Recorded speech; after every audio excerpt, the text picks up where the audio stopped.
وضو کے بعد آسمان کی طرف انگلی اٹھا کر اللہ تعالیٰ کا یہ نام 3 بار پڑھ لو۔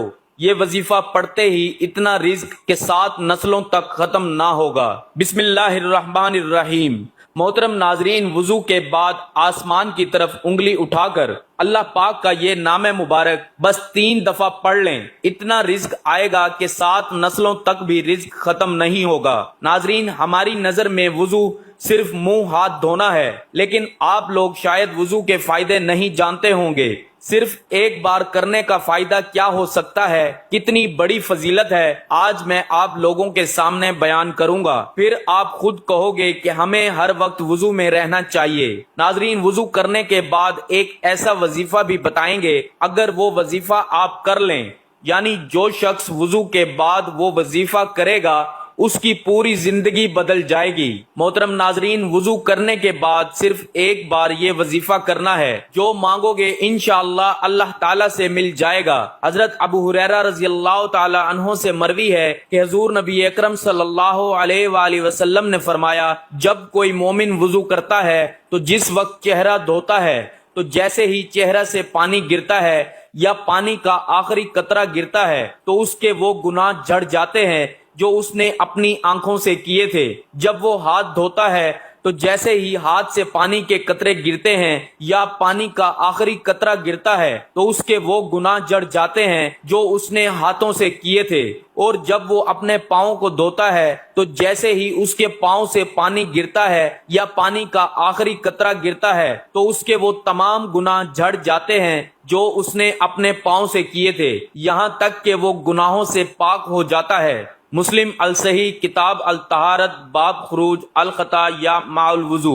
حضرت ابو ہریرہ رضی اللہ تعالی عنہ سے مروی ہے کہ حضور نبی اکرم صلی اللہ علیہ وآلہ وسلم نے فرمایا، قیامت کے دن تم اس حال میں اٹھو گے کہ تمہارا چہرہ اور ہاتھ پاؤں وضو کرنے کی وجہ سے سفید اور چمک رہے ہوں گے، لہٰذا جو شخص تم میں سے طاقت رکھتا ہو وہ اپنے ہاتھوں، پاؤں اور چہرے کی سفیدی اور چمک کو زیادہ کرے۔ حضور پاک صلی اللہ علیہ وآلہ وسلم نے حضرت سیدنا انس رضی اللہ تعالی عنہ سے فرمایا، باوضو رہنے کی عادت ڈالو، کیونکہ ملک الموت جس بندے کی روح قبض کرتے ہیں اس کے لیے شہادت لکھی جاتی ہے، لیکن افسوس کا مقام ہے کہ آج کے مسلمانوں کو پاک رہنا بھی مناسب نہیں ہو پا رہا، تو پھر وضو کیا کریں گے؟ اور وضو ہی نہیں کریں گے تو نماز کیا پڑھیں گے؟ کبھی سوچا ہے کہ اگر ناپاکی کی حالت میں موت آ گئی، اس حالت میں انتقال ہو گیا تو اللہ تعالیٰ کو کیا منہ دکھائیں گے؟ موت کا کچھ پتہ ہے؟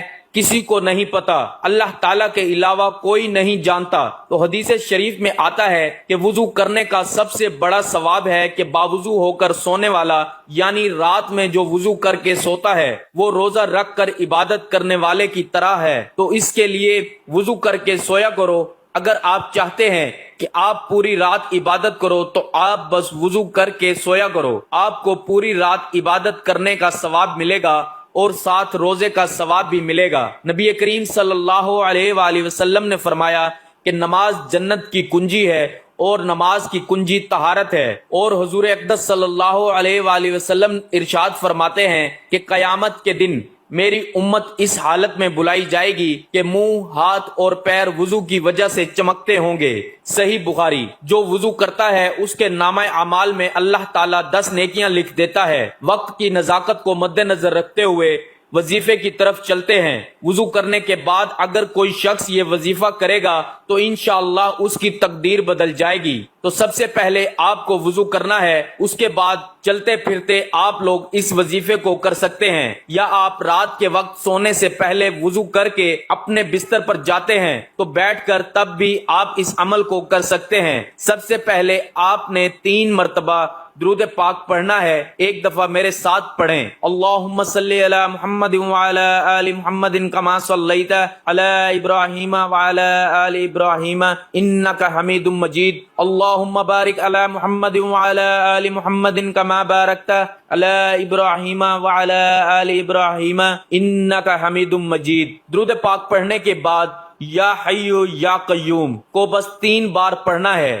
حضرت امام غزالی رحمت اللہ علیہ فرماتے ہیں، جو اتوار کے دن 1000 بار یا حیو یا قیوم پڑھتا ہے اور جو وضو کے بعد اس کو پڑھتا ہے اسے روزی غیب سے پہنچتی ہے۔ آپ کسی بھی وقت یہ وظیفہ کر سکتے ہیں، تو ہر وضو کے بعد یا حی یا قیوم پڑھنے کا معمول بنا لیجئے۔ انشاءاللہ اس عمل کی برکت سے آپ کو کبھی رزق کی تنگی کا سامنا نہیں کرنا پڑے گا۔ یا حی یا قیوم یہ دو نام اللہ کے صفاتی نام ہیں۔ یا حیو کا معنی ہے جو ہمیشہ زندہ رہے۔ اب ہمیشہ کوئی بھی نہیں رہتا دنیا میں سوائے اللہ کے، ہمیشہ کے لیے۔ اگر نہ ہوتا تو حضور صلی اللہ علیہ وآلہ وسلم رہتے تو۔ یہی یہ صفت صرف اللہ کی ہے۔ اور یا قیوم اس کا مینار قائم رہنے والا، اور یا قیوم اس کا معنی قائم رہنے والا۔ وہی قائم رہے گا جو ہمیشہ زندہ ہے، یعنی ہمیشہ اللہ ہی رہیں گے۔